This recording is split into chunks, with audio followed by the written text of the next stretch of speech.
তোরা এখানে কিন্তু আইপিএলের 2025-এর জন্য যে রিটেনশন টিম মানে রিটেনশন নিয়ম ছিল আর আরডিএম কার্ডের নিয়ম ছিল সেটা সম্পর্কে কিন্তু আমি আগেও একটু হলেও কিন্তু তোমাদেরকে জানিয়েছি, বাট আজকে কিন্তু তোমাদেরকে সম্পূর্ণভাবে ডিটেলসটা দিয়ে দেবো।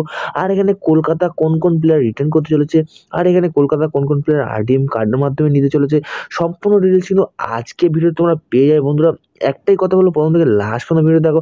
চ্যানেল নতুন হলে অবশ্যই সাবস্ক্রাইব করে ডান দিকে বেল আইকনটা বাজিয়ে সাবস্ক্রাইব বাটনটা টিপে দাও, যাতে ক্রিকেট সংক্রান্ত নিউজ অ্যান্ড কলকাতা আইপিএল এর কলকাতার টিমের সম্পর্কে সমস্ত নিউজ কিন্তু সবার আগে তোমরা পেয়ে যাবে। তো সেই জন্য কিন্তু অবশ্যই আমাদের সাথে থাকো বন্ধুরা।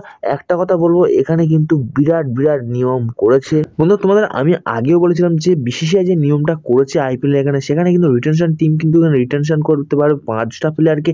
আর এখানে কিন্তু আরডিএম কার্ডের মাধ্যমে কিন্তু একটা প্লেয়ারকে বন্ধুরা নিতে পারবে। নিয়ম কিন্তু বিসিসিআই সেটাই করেছে। আর এখানে কিন্তু এটা বিভৎস একটা নিয়ম কিন্তু করেছে বন্ধুরা। এই নিয়মের মানে বিসিসিআই যে নিয়মটা বার করেছে রিটেনশন আর এখানে আরডিএম কার্ড, তো বন্ধুরা যে নিয়মটা আমরা বলবো সেই নিয়মটা কিন্তু এখানে খোলাখুলিভাবে একটু তোমার বুঝিয়ে ধরি। তো বন্ধুরা কেকেআর সম্পর্কেই বলি, কেকেআর যদি এখানে 5টা প্লেয়ারকে রিটার্ন করে আর আরডিএম কার্ডে কিন্তু একটা প্লেয়ারকে কিন্তু নিতে পারে, তাহলে কিন্তু এখানে 6জন হয়ে গেল। তো তোমরা কিন্তু মোট 6জন প্লেয়ারকে কিন্তু রিটেনশন আর আরডিএম কার্ডের মধ্যে কিন্তু তোমাদের দলে নিতে পারো। আর এখানে 4টে প্লেয়ারকে যদি তোমরা রিটার্ন করো, সেখানে কিন্তু 2টো প্লেয়ারকে ধরে কিন্তু এখানে 6টা প্লেয়ার কিন্তু রিটেনশন করতে পারবে, 6টা প্লেয়ার কিন্তু দলে নিতে পারবে। আর এখানে যদি 3টে করতে পারো তাহলে কিন্তু এখানে 3 6টায় হয়ে যাচ্ছে।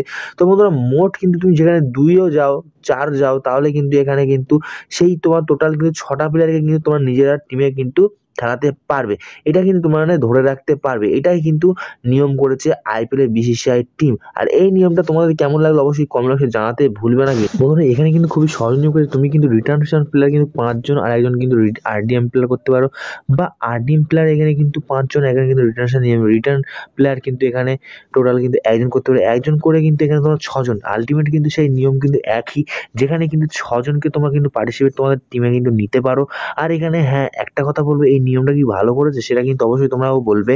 আমার মতে তো ভালোই করেছে। তো বন্ধুরা এই ছিল নিয়ম আজকে, বাট একটা দুর্দান্ত খবর যেটা কিন্তু এখানে কলকাতা প্লেয়ারদের কোন কোন প্লেয়ার রিটার্ন করবে আরডিএম করবে সেটা কিন্তু তোমাদেরকে একটুখানি হলেও কিন্তু আগে পর্যন্ত জানিয়েছি, বাট আজকে কিন্তু ফুলফিল ফাইনাল করে দেবো। যে এখানে কিন্তু জিও সিনেমা তার কিন্তু যে এখানে কিন্তু যে অ্যাপ আছে সেখানে কিন্তু আমরা খেলা দেখি। তো সেখানে কিন্তু তারা ফুল টিম মানে জিও 11টা টিম কিন্তু প্লেয়ারদের কিন্তু এখানে তারা কিন্তু একটা প্রেডিকশন করেছে। সেখান থেকে কিন্তু জানা গিয়েছে যে কোন কোন টিম কোন কোন প্লেয়ার কিন্তু রিটেনশন বা আরডিএম কার্ডের মাধ্যমে থাকবে দলে। তো সেখানে কিন্তু কলকাতারও নাম উঠেছে, কলকাতা এখানে কোন কোন প্লেয়ার এখানে খেলবে বা রিটেনশন করবে সেখানে আমরা জানিয়ে দিই। তো এখানে কিন্তু শ্রেয়স আয়ারের নাম উঠেছে রিটেনশন আর RTM, Rinku Singh, Russell, Narine, Salt আর চক্রবর্তী, এই 6টা প্লেয়ার কিন্তু এখানে কিন্তু রিটেনশন আর আরটিএম কার্ডের কিন্তু প্রেডিকশন তারা করেছে। এখানে কিন্তু 4জনের দিক দিয়ে দেখতে গেলে এখানে কিন্তু লাস্ট রিটার্ন করতে পারে, এখানে কিন্তু আমরা দেখতে গেলে সুনীল নারিন আর রিঙ্কু সিং এই দুজনের মধ্যে কিন্তু রিটার্ন করতে পারে আমাদের কলকাতা নাইট রাইডার্স। তোমাদের কি মনে হয় তোমরা কিন্তু অবশ্যই তোমাদের বক্তব্যটা কমেন্টে জানাতে ভুলো না। যদি জানাও তাহলে কিন্তু অবশ্যই ভালো হয় ভিডিও বানানোর জন্য। সেই জন্য তোমরাও কিন্তু এখানে প্রেডিকশন তোমাদের নিজেদের মতো প্রেডিকশন কিন্তু অবশ্যই কমেন্ট বক্সে জানাতে ভুলবে না যে কোন কোন প্লেয়ার এখানে কেকেআরের রিটেনশন বা আরটিএম করতে পারে। তো বন্ধুরা আজকে এইটুকুই, দেখা তোমার নেক্সট ভিডিও ভালো সুস্থ বাই বাই।